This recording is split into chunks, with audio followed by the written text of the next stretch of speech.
On entame évidemment avec Roger Cuérier. Roger Cuérier avec sa Camaro partira du Jacques du côté de la ligne Castrol GTX et son adversaire Rénald Théberge dans la ligne Coca-Cola. Oui, Rénald Théberge qui a un 4,55 pouces cubes Pontiac. Roger Cuérier, un 3,77 pouces cubes Chevrolet qui tourne à plus de 8000 tours minute. C'est deux excellents compétiteurs. Et Roger Cuérier qui a l'habitude, lui, de se rendre assez loin lors des éliminatoires. Qu'est-ce qu'on peut s'attendre, Jacques? On a pu le voir dans l'entrevue tantôt qu'on a réalisé ensemble. Il y a beaucoup de vent au complexe motorisé de Saner. Est-ce que ça peut jouer un petit peu? Ça peut avoir un impact dans l'après-midi parce que si le vent tombe, les voitures, les temps vont changer de quelques millièmes de seconde. Ça devrait avoir un impact très sérieux pour les compétiteurs. On a vu au départ, Jacques, Roger Cuérier qui a pris l'avantage. À l'autre bout, Roger Cuérier réalise un 10,74 à 116 000 à l'heure. Rénald Théberge, lui, est allé en bas de son temps. 10,61, il avait choisi 10,62. Les deux prochains adversaires, Sylvain Comtois et Richard Cloutier. Oui, Sylvain Comtois, 509 pouces cubes Chevrolet, 4,54 pouces cubes pour Richard Cloutier. Richard Cloutier qui se retrouve au bas de l'écran du côté de la ligne Castrol GTX. Au haut de l'écran, dans la ligne Coca-Cola, Sylvain Comtois. Toujours des départs spectaculaires pour Sylvain Comtois. Oui, Sylvain a acheté la voiture cette année. C'est une voiture très bien préparée. On a pris plus de 2 ans à préparer cette voiture, puis les performances sont exceptionnelles.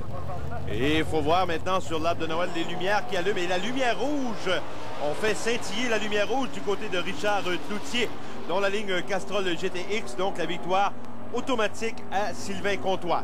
Oui, Sylvain qui réalise un 9,72 à 140 000 à l'heure. Il faut remarquer que cette voiture, c'est une voiture qui peut aller sur la route.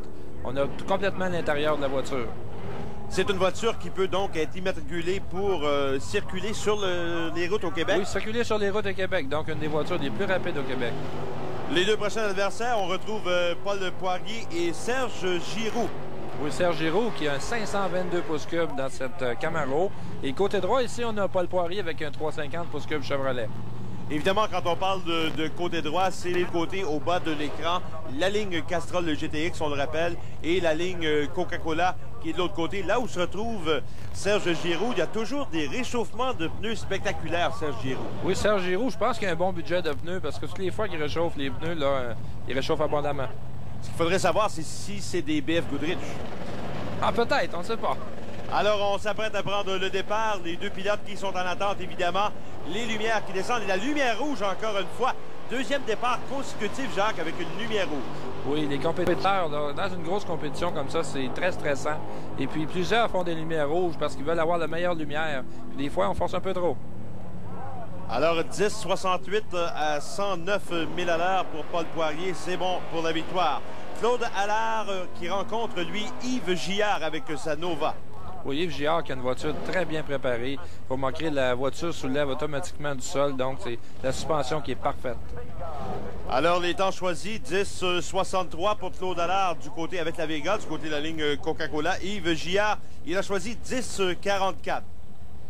On verra ce que ça donnera. Deux pilotes extrêmement rapides. Ce sont des voitures, quand on parle de voitures de catégorie, est-ce qu'on pourrait dire que ce sont des voitures, ce qu'on appelle Super Street, Jacques? Ah oui, ce sont des voitures de catégorie semi-professionnelle. Si on regarde ici le temps de réaction, 548 pour Yves Gillard, ça devrait lui donner un sérieux avantage au niveau de la course. Alors, à l'autre bout, les deux sont en bas de leur temps, mais avec un meilleur temps de réaction, Yves Gillard, 10,44, 117 000 à l'heure, qui prend la victoire. Jean-Claude Frappier qui rencontre Michel Lavoie. Oui, Michel Lavoie, on doit mentionner qu'il était en super gaz l'année dernière. Avec le même moteur, il a réussi à modifier le moteur et se réaliser des temps de 8 secondes, ce qui est très impressionnant. Il faut mentionner également, peut-être préciser, quand on parlait de catégorie super gaz, c'est une catégorie à index fixe, on parle de 9,90 et maintenant la voiture qui est en mesure de rouler à 8,90, ce qui représente à ce moment-là la catégorie super compétition. Alors, on est en attente à la ligne maintenant. Voilà le vert, la lumière verte pour Jean-Claude Frappier. Il a choisi 10,42. Jean-Claude Frappier, on verra s'il pourra réaliser son temps. Et Jean-Claude Frappier qui freine abondamment à l'autre bout, mais ça ne sera pas assez de freinage. Il tourne un 10,35 sur un 10,42.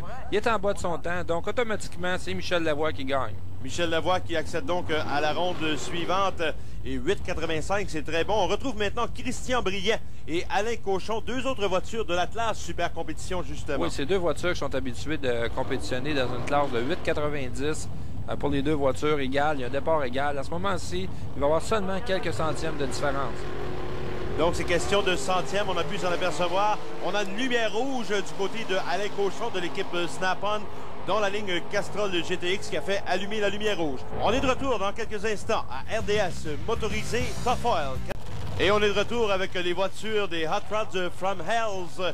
Jacques, ce sont des voitures spectaculaires. On retrouve en piste actuellement, au bas de l'écran du côté de la ligne Castrol GTX, Scott Gézac, le président de l'association, et son adversaire, Ron Zavarella. Oui, Scott Gézac a un 350 pouces cubes Chevrolet avec bloc aluminium suralimenté. On me parle de 1200 chevaux vapeur pour cette voiture. Ce sont des voitures excessivement rapides et également qui sont excessivement spectaculaires. Si on regarde du côté de Ron Zavarella, il était, on se souviendra, à Saint-Félicien l'année dernière. Il affiche d'ailleurs encore le commanditaire de Saint-Félicien l'année dernière. Oui. On a vu départ très rapide. Scott Gézac qui est le plus rapide des deux. Oui, Scott Gézac a beaucoup de 1000 à l'heure à l'autre bout, qui devance son adversaire avec un 7,72 à 171 000 à l'heure. Côté gauche, avec un 119 000 à l'heure, il y a sûrement eu des ennuis de moteur à la fin de course. Comment on peut expliquer ça rapidement, Jacques? Pourquoi les 1000 à l'heure peuvent être différents, une si grande différence à l'autre bout? C'est possiblement, là, comme je disais, le bris au niveau de son véhicule côté gauche. Parce que normalement, on devrait avoir fait près de 160 000 à l'heure. Et maintenant, on retourne dans une catégorie un petit peu moins rapide. Ce sont les voitures de rue. On y retrouve notamment Johnny Mignelli avec sa Barracuda et John Trudeau avec un pick-up Dodge. Oui, Johnny Mignelli, c'est un conducteur très sympathique. Il est toujours souriant. Puis, en plus de sourire, là, il gagne très souvent. C'est d'ailleurs à plusieurs reprises qu'il s'est mérité les honneurs l'année dernière. C'est un pilote donc régulier. On peut voir la portière arrière sur la camionnette qui est ouverte, évidemment, pour la restriction de vent. Donc, ce sont des voitures de rue. Ça, c'est important de le mentionner. Dans le championnat interprovincial d'accélération, même les voitures de rue peuvent compétitionner de façon régulière. Oui, c'est très important de le mentionner. Côté gauche, ici, on a 13,84 pour M. Mignelli qui remporte la victoire. Donc, une belle victoire pour Johnny Mignelli. On s'amène maintenant avec Yvon Turcotte qui conduit une Malibu 1978. Mike Volpicella, lui, conduit une Dodge Dart 1967. Oui, c'est des voitures d'époque, des voitures qui étaient en performance dans ces années-là. On voit des voitures ici, côté gauche, qui devra rattraper son adversaire. Le temps de réaction qui est meilleur côté droit. On va voir à la fin qu'est-ce que ça va donner. Et c'est très difficile de rattraper. Et le côté droit maintenant qui l'emporte, sauf qu'il est malheureusement en bas de son temps. Donc, il a passé le premier, mais il est allé en bas de son temps. La victoire qui revient de façon automatique à Mike Volpicella avec sa Dodge Dart 1967. Les deux prochains adversaires, on retrouve Nick Armenti. Encore une fois, une Dodge, mais une Aspen, celle-ci 1977. Lucien Valois conduit une Camaro Z28 1979. Oui, Lucien Valois qui fait toutes les compétitions. On le voit un peu partout en province. C'est un compétiteur acharné. Il aime beaucoup l'accélération. Il aime beaucoup l'accélération et comme je le mentionnais, les coûts de participation, Jacques, c'est pas tellement dispendieux. On a une lumière rouge, Nick Armenti du côté droit de l'écran. Maintenant, Nick Armenti avec la Dodge Aspen qui a fait allumer, lui, la lumière rouge. La victoire qui revient automatiquement à Lucien Valois avec un 14,29. 96 000 à l'heure. Oui, comme tu disais tout à l'heure, les coûts qui sont vraiment peu pour les gens qui veulent pratiquer. On parle d'un exemple en accélération le vendredi soir, des gens qui peuvent compétitionner pour moins de 20 $. Alors, on a en piste Jacques-François Richard du côté gauche de l'écran maintenant avec la camionnette. C'est une GMC 52 et Gérald de la Charité dans la Nova.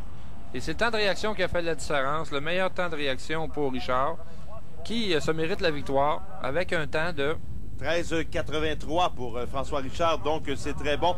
Michel Tourigny maintenant avec une Ventura 77. Gilles Couture, pick-up Dodge 1974. Les temps de réaction qui sont très serrés entre les deux véhicules. On verra à l'autre bout qu'est-ce que ça va donner. Et c'est très, très chaud. On va remarquer, là, ça va se gagner par quelques pieds seulement. Eh bien oui, c'est le côté droit qui l'emporte ici. Un 15-30 sur un 15-30. C'est un temps parfait. C'est donc dire qu'on n'est pas obligé d'avoir une voiture de compétition à des coûts astronomiques pour réaliser des belles performances. Non, on peut même gagner dans un Honda. Si on regarde Louis Gill ici avec un 18-14, c'est une voiture qui la voiture peut-être de son ami qui voyage avec la semaine. Bon, on vient compétitionner la fin de semaine. 18-14 le temps qu'il a choisi Louis Gill. Son adversaire sur un Mustang, une Mustang 5 litres de Alain Guilbeault. Avec un 14-19. Ça, c'est très stressant pour le conducteur là, de la Mustang parce qu'il doit concéder plus de 4 secondes d'avance. Oui, on a pu voir maintenant Louis Gill qui prend le départ à la lumière verte, pendant que son adversaire Guilbeault lui attend toujours à la ligne de départ. C'est ce qui explique que souvent, plus souvent qu'autrement, on peut avoir une lumière rouge pour le compétiteur qui part en deuxième. C'est énervant d'attendre 4 secondes après un adversaire. Surtout qu'on le voit avancer puis on se demande est-ce que je vais avoir le temps de rejoindre Louis Gill qui a ralenti beaucoup au fil d'arrivée. Finalement, c'est lui qui prend la victoire, Louis Gill, avec un 18,57 à 56 000 à l'heure. C'est bon pour la victoire. Robert Valois, maintenant, se retrouve dans la Z28 de couleur blanche. Son adversaire de l'autre côté, c'est Régent Dupont. 2 Z28 1980, deux voitures identiques. Oui, des voitures qui sont très peu modifiées. C'est des moteurs de compagnie. On peut donc participer avec des voitures, même s'il n'y a pas de modification. On va voir l'autre bout, ça semble très serré entre les deux voitures. Et oui, c'est le côté droit qui l'emporte, mais non, 1 millième en bas de son temps. C'est donc le côté gauche qui gagne automatiquement. Donc, Régent Dupont qui l'a emporté dans la Z28 dans la ligne Coca-Cola. On est maintenant dans la catégorie, c'est une démonstration. Il s'agit d'une démonstration entre Jacques Filteau, évidemment, porte-étendard des couleurs Autopro, et Linda Beaulieu. Et tout le monde va être confronté un petit peu à Linda Beaulieu en 1993, qui est au volant d'une magnifique voiture. Une voiture, évidemment, de la classe Super Compétition. Oui, Linda qui roule très rapide cette année. Les temps de réaction sont excellents. C'est deux compétiteurs de Québec, donc on va sûrement discuter de cette compétition à Québec dans la semaine qui va suivre. Et Jacques Filteau, lui, qui devra pousser très fort pour espérer devancer Linda Beaulieu. Évidemment, il a l'avantage et il fait allumer la lumière rouge. Oh, Jacques Filteau avec une lumière rouge. Donc, Linda Beaulieu qui remporte cette démonstration spéciale. Ça reste que M. Filteau a eu peur un petit peu de Linda et a forcé un peu trop la lumière. On est de retour dans quelques instants à RDS Motorisé Taffaire. On se retrouve en classe 1, la troisième ronde. Sylvain Comtois qui affronte Michel Lavoie. Oui, Sylvain Comtois qui a donné 803 chevaux vapeur sur le dynamomètre. Côté droit, ici, on a Michel Lavoie, 602 chevaux vapeur. Vous remarquez, il y a 200 chevaux vapeur de différence, mais la voiture de droite qui est beaucoup plus rapide à cause du poids de la voiture. Donc, le poids qui peut jouer beaucoup, Jean. Oui, beaucoup. Si on regarde Michel Lavoie, sa voiture, sa Beretta, 2100 livres. Et Sylvain Comtois, 3500 livres. Il y a 1400 livres de différence entre les deux voitures. Et ça se resserre, Jacques, à l'autre bout, mais le tout s'est décidé à la ligne de départ. Sylvain Comtois qui avait fait allumer, lui, la lumière rouge. Oui, c'est une perte automatiquement au niveau de la compétition. Et on se retrouve maintenant avec Yves Gillard à gauche de l'écran, c'est la Nova, et la Camaro de Roger Cuérier à la droite de l'écran.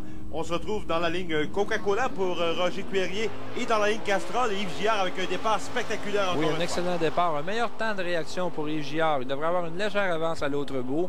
Eh bien oui, il y a près de 2,5 pieds d'avance entre ces deux voitures. C'est le côté droit qui l'emporte avec un 10,47. On marquera ici à 108 000 à l'heure. Il a même eu le temps de freiner un petit peu. Un petit peu sur les freins pour Yves Gillard. Évidemment, on doit respecter les temps qui sont choisis dans ce type de compétition. On est toujours dans la ronde numéro 3 de la classe 1. Au bas de l'écran, on voit Paul Poirier avec sa Gremlin et le Dragster, la voiture de Christian Briand. Et oui, Christian Briand qui, malheureusement, fait une lumière rouge. Donc, c'est une victoire automatique pour Paul Poirier qui doit être très content de se rendre à la prochaine ronde. Jacques, c'est ce qu'on mentionnait un petit peu plus tôt dans l'émission. Lorsqu'on doit concéder l'avantage au départ, que ce soit par 1 ou par 2 ou par 3 secondes, même jusqu'à 4 qu'on a vu tantôt, c'est très... ça rend le pilote nerveux à la ligne de départ, celui qui doit attendre. Oui, plus d'une demi-seconde, là, c'est très énervant pour le pilote parce qu'on doit se concentrer en même temps que voir l'adversaire qui s'en va. On voit ici Lucien Valois avec la Camaro Z28, son adversaire Louis Gill avec la Honda. Oui, la Honda ici, on a mis un temps de 18-10. La Camaro, encore là, 4 secondes de différence entre les deux voitures. C'est très stressant pour le conducteur de côté droit.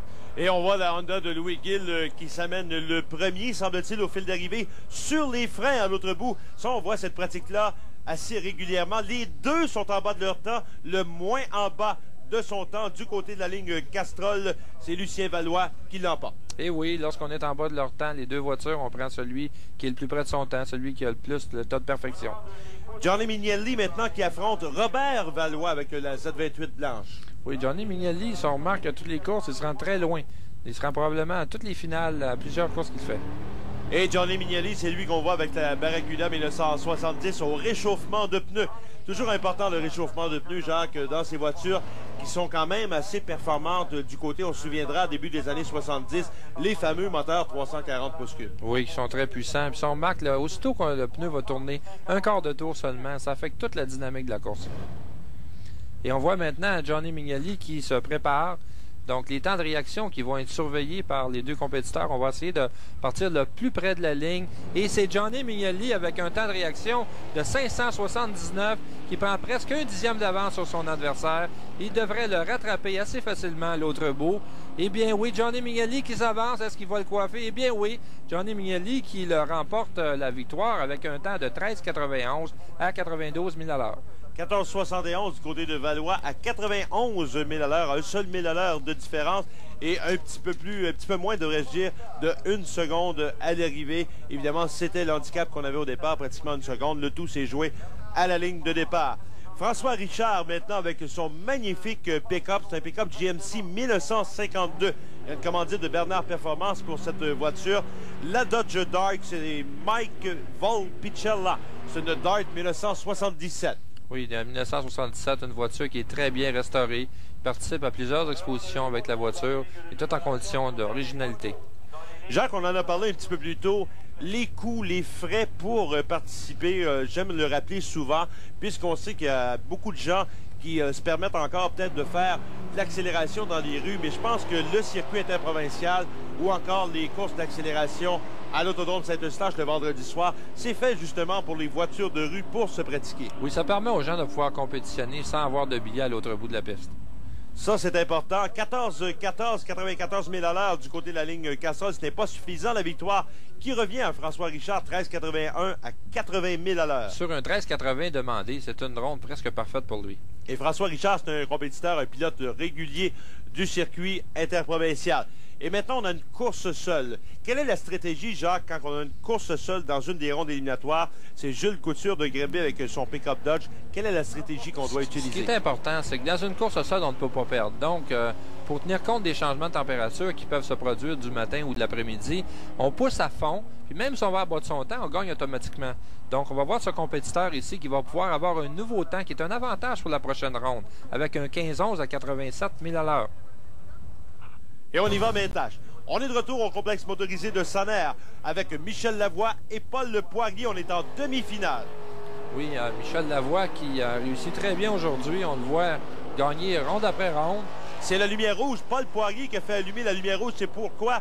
C'est la raison pour laquelle on voit Paul Poirier au ralenti du côté de la ligne Coca-Cola. Il réalise 18. Il le savait au départ, lui, la lumière rouge. La victoire qui revient à Michel Lavoie. Jacques, 8,93, 135 000 à l'heure. On le savait du côté de Michel Lavoie. Oui, on le savait automatiquement parce que la lumière rouge concède la victoire à l'adversaire automatique. Et course seule, encore une fois, pour Yves Gillard, comme on l'a mentionné un petit peu plus tôt. Lui, il a manqué un petit peu son départ. Lui, tente de protéger la mécanique. Il sait qu'il est automatiquement en finale. Il protège la mécanique. Oui, lorsque la voiture est stable pendant toute la compétition, on ne cherchera pas à déterminer un nouveau temps pour la voiture. On va simplement ménager la mécanique pour ne pas briser. 14-12 à 116 000 à l'heure. C'est une voiture qui est beaucoup plus rapide dans cette classe 1. Maintenant, on est dans la classe 3, la demi-finale. Gilles Couture qui affronte François Richard avec le GMC 1952.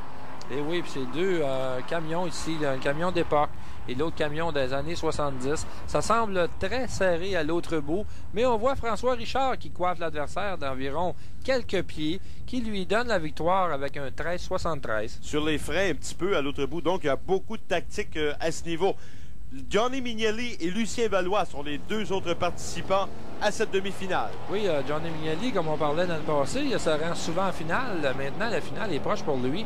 Il mérite la victoire maintenant, très proche de la victoire, et on regarde à quelques pieds en avant sur son adversaire à 13,99. On s'arrête, Jacques, pour la pause. On est de retour dans quelques instants à RDS Motorisé Top Oil. Top Oil avec la finale de la classe 3. mettant aux prises Johnny Mignelli et François Richard. Oui, ça semble très serré à l'autre bout. Si on remarque François Richard qui est en avance maintenant. On va voir qu'est-ce que ça va faire au niveau des temps. Malheureusement, celui-ci est 3 centièmes en bas de son temps. C'est Johnny Mignelli qui se mérite la victoire. Et on est en finale avec l'Atlas 1, Yves Gillard. Lumière rouge pour Yves Gillard. Donc la victoire qui revient automatiquement à Michel Lavoie du côté de la ligne Castrol GTX. Donc Michel qui remporte la victoire avec un 9-0-2, mais même s'il avait fait 15 secondes, il aurait gagné quand même. Et Michel Lavoie, grâce à sa victoire qui remporte la performance de la semaine, se mérite de Radio Blowpunk Montréal CR40.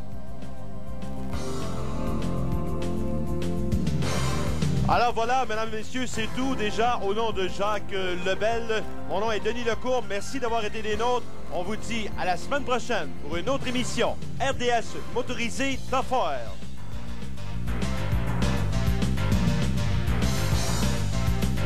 Mesdemoiselles, messieurs, bienvenue à une autre présentation RDS Motorisé Top Oil. Mon nom est Denis Lecourt. On se retrouve au complexe motorisé de Sonners pour une autre manche du circuit interprovincial d'accélération. Jacques Lebel en notre compagnie. Jacques, un temps magnifique pour cette présentation aujourd'hui. Oui, une très belle journée. L'humidité qui est à son plus bas niveau. Les voitures, ce matin, ont qualifié des temps des plus rapides de la saison. Entre autres, Marco Maher, avec un 7,98, a tourné une fois de plus dans les 7 secondes à 162 000 à l'heure. Alors, on va aller voir, Jacques, si tu le veux bien, sur la piste, comment ça se passe. On y va avec l'Atlas numéro 2, la ronde numéro 2, l'Atlas numéro 2, celle commanditée évidemment par BF Goodrich, l'Atlas 2 BF Goodrich, Michel Favreau dans la ligne Coca-Cola, dans la ligne Castrol GTX, Daniel Laliberté. Oui, Michel Favreau, une voiture station wagon avec 350 pouces cubes, plus de 450 chevaux vapeur, on tourne dans les 12 secondes. À noter la Mustang qui est très très rapide. On peut comparer cette Mustang d'ailleurs aux voitures les plus rapides des années 70. D'ailleurs, dans les temps choisis, la Mustang de Daniel Laliberté, 12,58, le temps qu'il a choisi, 12,31, temps choisi pour la Chevelle Wagon de 1979 de Michel Favreau. Dans la ligne Coca-Cola qui prend la victoire avec un 12,32 à 98 000 à l'heure. C'est bon pour la victoire. Donc, belle victoire, Michel Favreau qui passera à la ronde numéro 3. Gilles Gaudreau maintenant avec un 455 pouces cube Firebird, une voiture qu'il a depuis longtemps. C'est un habile compétiteur qui coupe d'excellentes lumières. Dans la ligne Castrol GTX, Alain Côté, avec une Chevelle des années 70, très bien restaurée, une voiture qui est très rapide aussi.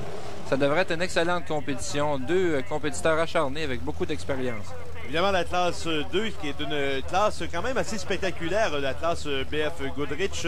C'est la ronde numéro 2, on vous le rappelle, au circuit interprovincial d'accélération, circuit qui a connu quand même une bonne saison, Jacques Lebel. Oui, pour un début, c'est une excellente saison. On est très satisfait. Il s'annonce très bien pour l'année prochaine. Donc, le circuit interprovincial d'accélération qui sera de retour en 1994. La victoire qui revient à Gilles Gaudreau, 12,22 à 92 000 à l'heure au volant de sa Transam 1975. Jean-Guy Fafard, maintenant de Trois-Rivières-Ouest, il est dans la ligne Castrol, mais à l'écran, on aperçoit actuellement Yves Darcigny avec la Chevée Nova. Oui, Jean-Guy Fafard qui... 454 pouces cubes. On se rappelle ces moteurs-là qui sortaient dans les Chevelles ou les Corvettes des années 70. On a restauré le moteur, on l'a amélioré considérablement pour produire des temps de 13 secondes.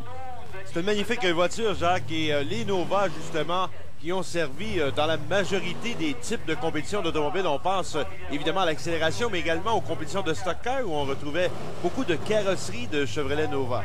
Oui, parce que la Nova a un bon rapport au niveau du poids avant et arrière du véhicule. Comme vous remarquez, c'est assez centré. C'est une voiture qui n'est pas trop pesante et puis qui produit d'excellents résultats au niveau de la traction. Si on regarde maintenant du côté des temps choisis, on a choisi 12,95 du côté de Jean-Guy Fafard, 11,94 du côté de Yves Darcigny. Donc, il y avait une seconde, tout près d'une seconde, en fait, 99 centièmes de différence au départ. Et Yves Darcigny qui se mérite la victoire, c'était déjà concédé presque au départ avec un temps de réaction qui était excellent. 12,40 à 100 000 à l'heure pour Yves Darcigny. On y va maintenant avec le prochain compétiteur dans la ligne Coca-Cola, c'est Denis Fauché. Il est de Coleraine, Québec, avec sa magnifique Roadrunner, une 440 pouces cubes, Jacques. Oui, Denis Fauché qui a restauré la voiture complètement. Un moteur très sophistiqué. À remarquer, Denis course avec des pneus de rue de type Michelin. Donc, c'est tout à son avantage comme compétiteur parce que lui-même, là, c'est un excellent conducteur qui sait manier la pédale. Même Denis me confiait qu'il ne décolle même pas progressivement. C'est qu'il doit faire très attention étant donné qu'il n'y a pas beaucoup de traction. Du côté de la ligne Castrol GTX, Jean Doyon, le champion à battre. Jean Doyon qui a mérité de multiples victoires dans les années dernières. Son père qui était un champion aussi en catégorie Superstock. Ça devrait être une compétition très serrée entre les deux voitures. Jean Doyon de Saint-Georges-de-Beauce avec la Camaro 427 pouces cubes. C'est donc confrontation GM Chrysler. La lumière rouge, malheureusement. Denis Fauché avec la lumière rouge qui allume au départ. Donc la victoire qui revient automatiquement à Jean-Yves Doyon. Exactement. De retour avec les deux prochains compétiteurs. Du côté de la ligne Coca-Cola, on aperçoit Martin Henry avec sa magnifique Camaro. Il est au réchauffement de pneus. Et ça, c'est une technique qui est assez importante en accélération, Jacques Lebel. Très important parce que si le pneu n'est pas une température idéale, on aura un glissement qui va avoir un impact sur la traction. Si on remarque aussi ici Denis Cyr, un 455 pouces cubes. Il vient de Québec. Le moteur a été reconditionné cette année avec beaucoup plus de puissance. On a 100 chevaux vapeur de plus que l'année dernière. La voiture tourne des temps de 11 secondes qui étaient auparavant réservés à des super pros. On voit ici une lumière rouge pour Martin Henry. Lumière rouge pour Martin Henry. Donc la victoire qui reviendra automatiquement à Denis Cyr du côté de la ligne Castrol de GTX avec un 11,52. Jacques, on s'arrête pour la pause. On est de retour dans quelques instants à RDS. On y va maintenant, Jacques, avec l'Atlas numéro 3. C'est l'Atlas Autopro. Atlas numéro 3, la ronde numéro 2. Yvon Baudry et Jacques Dupont, les deux pilotes en présence. Oui, Yvon Baudry avec une Mirada, une voiture normalement qui n'est pas en compétition, mais on voit ça depuis plusieurs années en fait, des voitures conventionnelles qui sont transformées en voitures de compétition. C'est très serré entre les deux voitures. Et oui, à l'autre bout, la Camaro semble en premier, mais en bas de son temps. C'est donc Yvon Baudry avec la Mirada qui mérite la victoire. À 14 secondes, Yvon Baudry, c'est exactement sur le temps qu'il avait choisi à 97 000 à l'heure, parce que c'est important de le mentionner. On choisit des temps, Jacques, en éliminatoire, et on doit respecter son temps. On a vu Jacques Dupont du côté de la ligne Castrol qui est allé, lui, en bas de son temps. Malheureusement, la victoire qui revient automatiquement à son adversaire, même s'il avait passé la ligne le premier. Johnny Mignelli maintenant dans la ligne Castrol GTX. Gérald Lacharité dans la ligne Coca-Cola. Johnny Mignelli qui a gagné plusieurs championnats l'année dernière. Cette année, 3 fois champion déjà. Donc, il est un aspirant très sérieux pour le titre de cette année au niveau de cette catégorie. Gérald Lacharité qui a beaucoup d'expérience aussi avec sa voiture depuis plusieurs années. Ça va être une compétition très serrée entre les deux voitures. Donc, ce sera serré à l'autre bout. Johnny Mignelli à l'autre bout qui prend la victoire. Il avait choisi 13-10. Il roule à 13-74, 95 000 à l'heure. C'est bon pour la victoire. Se retrouvera donc dans la ronde suivante. Johnny Mignelli. Régent Dupont maintenant avec la Camaro du côté de la ligne Castrol. Coca-Cola, Alain Guilbeault qui est dans cette ligne. Qui est une voiture conventionnelle non modifiée. Et le conducteur qui se débrouille très bien, un excellent temps de réaction. Donc, c'est important de mentionner, c'est qu'on ne doit pas nécessairement avoir des voitures modifiées, mais n'importe quel type de voiture peut participer à la compétition. Les deux conducteurs en bas de leur temps, c'est très serré. Et Alain Guilbeault qui mérite la victoire, 9 centièmes en bas de son temps. Régent Dupont, lui, qui est 10 centièmes en bas de son temps. Donc, une compétition très serrée entre les deux voitures. Donc, Jacques, quand on parle de sport de millième ou de centième de seconde, on en a une belle preuve. Les deux pilotes qui sont allés en bas de leur temps, mais par moins en bas, c'est Alain Guilbeault. Il y a 1 centième de différence entre les deux qui donne la victoire à Alain Guilbeault. John Trudeau, maintenant, il est de Jonquière, dans la magnifique région du Lac-Saint-Jean. Il est dans la ligne Castrol GTX avec sa camionnette. Lucien Valois est son adversaire. Oui, John Trudeau qui fait près de 300 000 pour participer aux compétitions. Conduit avec le camion, vient faire des courses, retourne travailler avec le camion durant la semaine. Donc, remarquez ici, on abaisse le panneau à l'arrière pour améliorer le coefficient d'air. À l'autre bout, John semble en avance. Eh bien, oui, il mérite la victoire avec un 15,35 à 87 000 à l'heure. Une autre belle victoire pour John Trudeau du côté de la ligne Castrol GTX. 15,35 à 87 000 à l'heure. Son adversaire, lui, a roulé à 14,43, 96 000 à l'heure. Maurice Gazero maintenant est dans la ligne Castrol GTX. Son adversaire, c'est Gilles Couture. C'est une autre camionnette, Jacques, mais cette fois-ci, le pilote est de Granby. Oui, de Granby. Puis Gilles Couture, c'est un compétiteur acharné. Coupe d'excellentes lumières. D'ailleurs, sa lumière de départ qui est meilleure que le compétiteur, que Maurice. Et il se mérite la victoire avec un temps de 15,06. Excellent, 15,06 à 89 000 à l'heure pour Gilles Couture. On s'en va maintenant dans la classe BF Goodrich, c'est la classe numéro 2, la ronde numéro 3. C'est les pilotes qu'on a vus en compétition dans la ronde précédente, en début d'émission. Yves Dersigui est dans la ligne Castrol GTX. Son adversaire, Jean Doyon, encore une fois, de Saint-Georges-de-Beauce. Oui, Jean Doyon, un 427 pouces cubes, près de 550 chevaux vapeur, une voiture très bien préparée, les conseils du père, l'accélération qui est égale à toutes les courses. Donc, le temps de réaction qui favorise Jean Doyon. Est-ce qu'il va pouvoir rattraper le compétiteur? Et oui, dans la ligne Castrol GTX, on a pu rattraper Jean-Yves. Jean-Yves qui mérite la victoire avec un temps de 11,70. Donc, Jean Doyon, 11,70 à 106 000 à l'heure. Yves Darcigui, lui, à 12,28, 107 000 à l'heure. Malheureusement pour lui, la journée qui se termine suite à cette épreuve. On a maintenant Denis Cyr avec la Trans-Am du côté de la ligne Coca-Cola. Son adversaire dans la ligne Castrol GTX, la fameuse Chevelle Wagon de Michel Favreau. Michel qui est très difficile à débarquer dans les compétitions, ça va être très intéressant. Denis Cyr qui a gagné plusieurs programmes à Pont-Rouge à Québec, qui est sa ville natale, donc ça va être très intéressant. Deux représentants, un de Montréal et Québec, deux excellents compétiteurs. On va surveiller les lumières rouges parce que les deux compétiteurs vont certainement essayer de pousser à la limite. On va espérer que personne ne va faire de lumière rouge. On y va avec les temps choisis. Michel Favreau a choisi lui un temps avec sa Chevelle 12,25. Le temps qu'il a choisi, Denis Cyr a choisi 11,55. Il y a donc 30 centièmes de seconde de différence au départ qu'on peut apercevoir sur les lumières. Malheureusement, Michel Favreau qui fait allumer, dis-je bien, la lumière rouge. On anticipait un petit peu trop le départ comme vous l'aviez prévu, M. Lebel. Oui, par 3 millièmes de seconde. Donc, c'était presque une lumière parfaite. Denis Cyr qui mérite la victoire avec un 11,49 à 119 000 à l'heure. Donc, c'est malheureux pour lui, mais Michel Favreau qui concède de la victoire à Denis Cyr. Celui-ci qui reviendra donc pour la ronde suivante. Et un excellent pilote, lui, qui profite de la course seule. C'est un pilote de la région, justement, du complexe motorisé de Saner. Il est de Saint-Hyacinthe, Gilles Gaudreau. Oui, Gilles Gaudreau qui demeure à près de 5 minutes de la piste. Il est très content d'avoir des courses à Saner cette année. C'est très prêt pour lui. Une voiture qui est très régulière. Donc, ça lui permet une course seule à ce moment-ci de pouvoir tester la voiture avant la prochaine compétition. Et de couper, évidemment, les meilleures lumières que possible. Eh bien, Jacques, nous, on va s'arrêter, si tu le veux bien, pour la pause. On va être de retour dans quelques instants. On retourne, Jacques, dans la catégorie Autopro. C'est la classe numéro 3, la ronde numéro 3. Les deux adversaires en présence avec la Mirada dans la ligne Castrol GTX et Yvon Baudry. Son adversaire dans la ligne Coca-Cola, cette fois-ci, John Trudeau de Jonquière au Lac-Saint-Jean.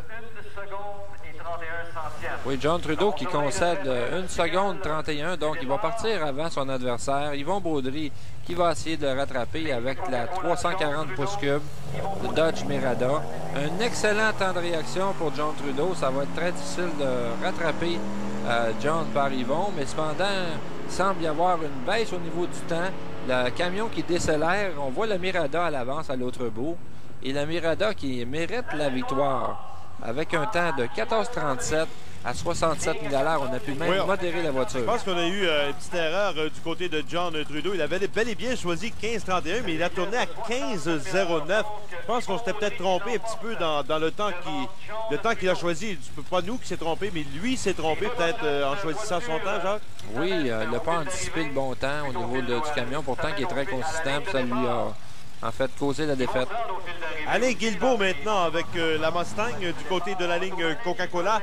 Johnny Mignelli avec les fameuses Barracuda du début des années 70. On parlait tantôt, Jacques, des voitures de marque Nova, les Chevrolet Nova qui ont inspiré plusieurs compétiteurs pour des voitures de course, mais je pense que les Barracuda, il y a également eu les Challenger, les fameuses Challenger, qui ont inspiré beaucoup dans l'accélération.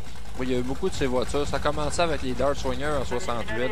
Ensuite, les Challenger qui ont été vendus à plusieurs millions de copies.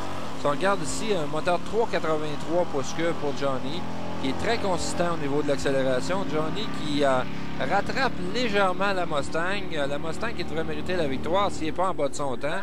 Mais la Mustang qui est en bas de son temps, c'est donc Johnny Mignelli qui mérite la victoire avec un 13,66.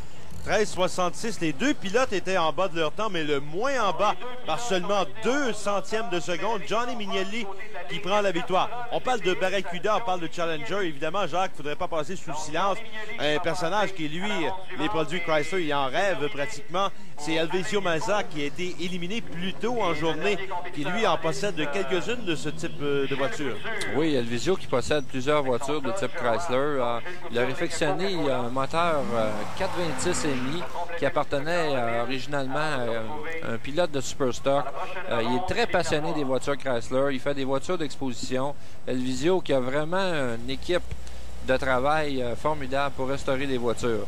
On prend maintenant une course seule pour la Dodge qui devrait l'avantager au niveau de la course à ce stade-ci, parce que les conditions atmosphériques et quelquefois le camion peut varier au niveau des temps, peut-être de quelques centièmes. Ça lui permet de redresser la situation et de donner un meilleur temps pour la prochaine ronde d'élimination. C'est ce qu'on verra justement dans cette prochaine ronde avec Gilles Couture qui a tout de même réalisé un 15,04 à 89 000 à l'heure.